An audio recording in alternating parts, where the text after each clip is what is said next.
So what really is the cloud? What is cloud computing? Cloud computing is really a model to enable ubiquitous content, enabling ourselves for on-demand network access to a shared pool of configured resources. Boy, now that's a whole lot of gibberish you just said now there, Jim. Right, Joe? The most common question, I guess, does it work on rainy days? You'd be surprised. Most people don't really understand. It's not a dish. It's the cloud. It's what we've been using all along. We need to make sure that we can use the cloud and use it to our advantage. So let me tell you about the 5 characteristics of the cloud. First of all, it has to be on demand. It has to be self-service. This is both the nightmare of the CIO or CTO and the wonderful thing, because we can just now swipe a credit card and we have our services. What did we have to do before? We had to fill out the forms, we had to provision a machine, load the operating system. Now, click a button, fill the credit card out. If you guys aren't going to play ball, I'm just going to do it myself in my own IT department because I have the budget. So we have access to multiple different client platforms, multiple computing resources in a rapid elasticity, meaning that we can make it go into the cloud and have ultimately as much room as we want. And by the way, it has to be a measured service. Just like our utility services are a measured service. We want to make sure we can charge you for what you're using. So, as I said, I'm just going to go right through that. We all know about SAS, BAS, and IAS. Not a standard yet, but I do think it's going to be. Desktop as a service. Let's take, for example, the Republican National Convention or the Democratic National Convention. They needed to provision 5,000 or 10,000 desktops overnight. Oh my gosh, how are we going to do that without something like desktop virtualization? Storage virtualization.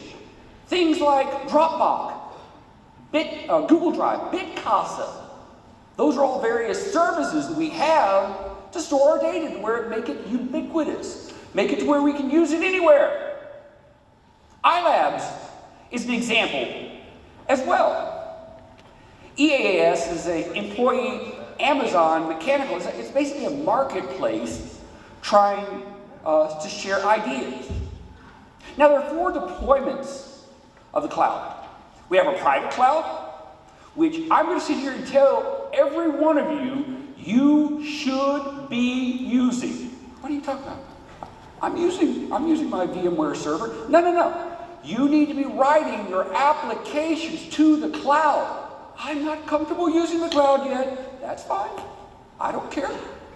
Nobody's forcing you, but just remember when you had the barcode scanner. I know when I and Joe grew up, we had labels on everything that we bought. Oh, it was 59 cents. We knew it was 59 cents because it said 59 cents on the product. Now, we trust that label. You're going to have to be able to trust the cloud. Unfortunately, we're not there yet.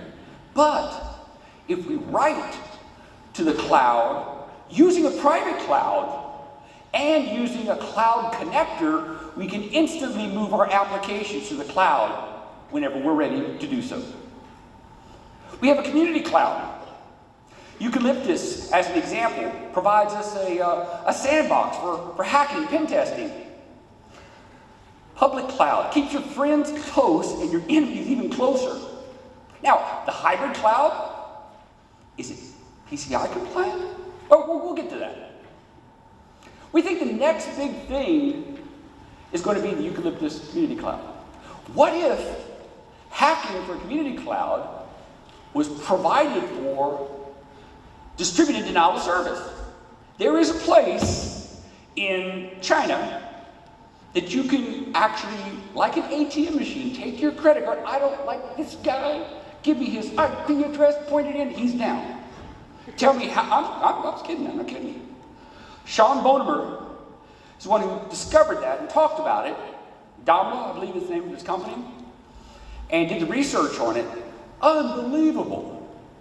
You just simply, I don't think I would pay with my credit card, but no honor among thieves.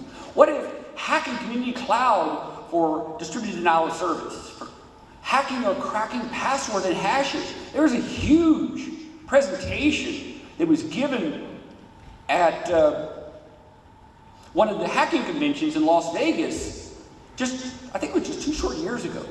And it was packed, standing room only, where they were showing you how they could leverage the cloud into cracking passwords. Physics, math, research, science, all of this is all possible within cloud. Now, here's a couple of issues here. FedRAMP. Okay, the US government says, hold on, boys, let's tap the brakes just a little bit. We want to make sure we do this right.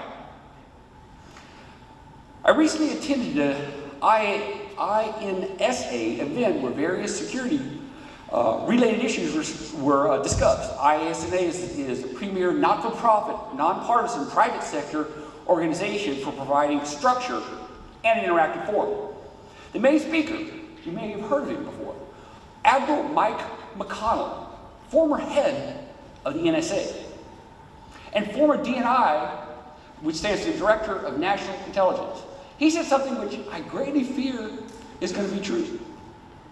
He said, particularly regarding the cloud, the USA is not going to do anything to stop cyber attacks until a large attack against the country is successful. That's when we'll do something. And at that time, we're going to step in and do the wrong thing. At that time, we're going to step in and do the wrong thing. We've seen it before. It's going to happen again. Oh my God. We are a reactive people. We are not proactive.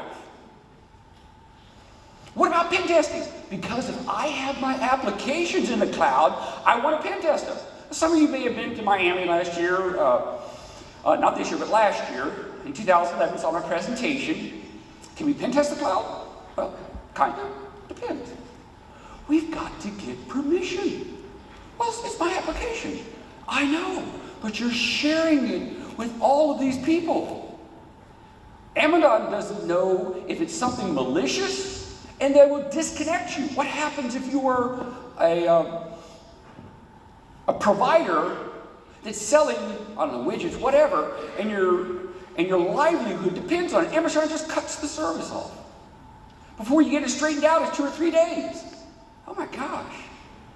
Rackspace, yes, you can do it, both public and Rack Connect hybrid approval in 72 hours.